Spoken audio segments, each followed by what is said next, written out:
नमस्कार दोस्तों, इस वीडियो में हम बात करेंगे ट्रेंट लिमिटेड का शेयर प्राइस आज क्यों गिर गया। जैसा कि हम देख सकते हैं कि अभी जो है ये ट्रेंट का शेयर प्राइस लगभग 7.60% के आसपास का गिर गया है। अभी जब मैं रिकॉर्डिंग कर रहा हूँ तब टाइम हो रहा है 11:50। तो आगे देखते हैं क्या होता है। तो इसके पीछे का जो रीज़न है वो मेनली रीज़न है, जो इन्वेस्टर्स हैं वो कहीं ना कहीं डिसअपॉइंट हुए हैं इसका Q3 रिजल्ट को लेकर। तो Q3 रिजल्ट्स में क्या हुआ है कि जो जैसे कि फॉर एग्जांपल जो ईयर ऑन ईयर बेसिस पर जो इसकी ग्रोथ हुई है वो 17% निकल के आ रही है। और वहीं पर अगर हम बात करें पिछले पिछले कई सालों की, तो उसकी जो क्वार्टर ऑन क्वार्टर बेसिस पर जो sorry year on year basis पर जो ग्रोथ रेट थी वो बहुत हाई थी। तो वहां पे अगर देखा जाए तो जो इन्वेस्टर्स के एक्सपेक्टेशंस को पे ये खरा नहीं उतर पाया है। अभी रिसेंट क्वार्टर का जो रिजल्ट आया है वो पिछले कई सालों में सबसे खराब आया है।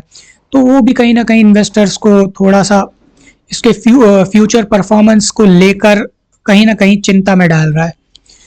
और वहीं पे अगर हम बात करें जैसे कि पिछले कई सालों में जैसे जो ज़ूडियो था वो कहीं ना कहीं बहुत रैपिडली एक्सपांशन हो रहा था, वो एक्सपांशन भी हमें इस साल वो स्लो होता हुआ दिखाई दिया है।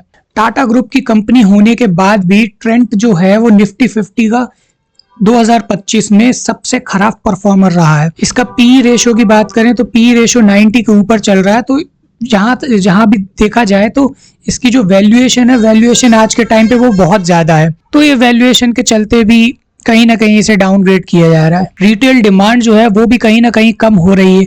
डिस्क्रिशनरी स्पेंडिंग, लाइफस्टाइल प्रोडक्ट, इन सभी में कहीं ना कहीं कमी आ रही है और इसी के चलते इनके जो स्टोर्स हैं वहां पर भी जो ग्रोथ कम दिखाई दे रही है, ग्रोथ मोमेंटम कम है।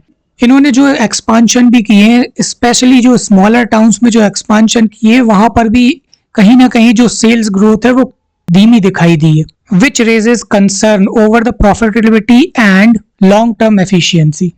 और स्लोअर ग्रोथ रेट और चेंजिंग इंडस्ट्री डायनामिक्स के चलते बहुत सारे जो ब्रोकरेज फर्म्स हैं उन्होंने भी इस कंपनी की जो रेटिंग है उसे कहीं ना कहीं डाउनग्रेड कर दिया है। और सिंपल शब्दों में इस स्टॉक के नीचे गिरने का अगर हम रीजन समझें तो ग्रोथ स्लो है।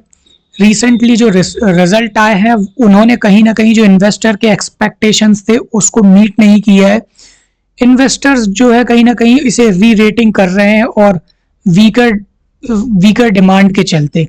और वहीं पर इसके जो वैल्यूएशन है, वैल्यूएशन कहीं ना कहीं बहुत हाई समझ में आ रहे हैं। और वही रीजन है कि ये जो इसकी ग्रोथ रेट है वो धीमी होती जा रही है। जैसा कि हम screener.com की वेबसाइट पे देख सकते हैं, पी रेशो जो है वो 90 के आसपास चल रहा है।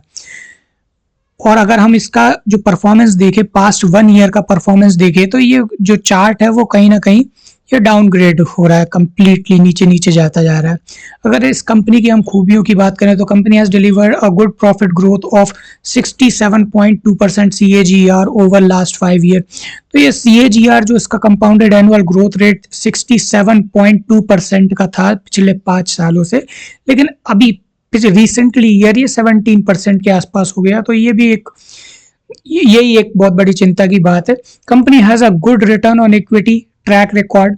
तो पिछले 3 साल से रिटर्न ऑन इक्विटी ठीक था, लेकिन पिछले साल जो है वो कहीं ना कहीं कम हो गया है। Company median sales growth is 21.9% over last 10 years.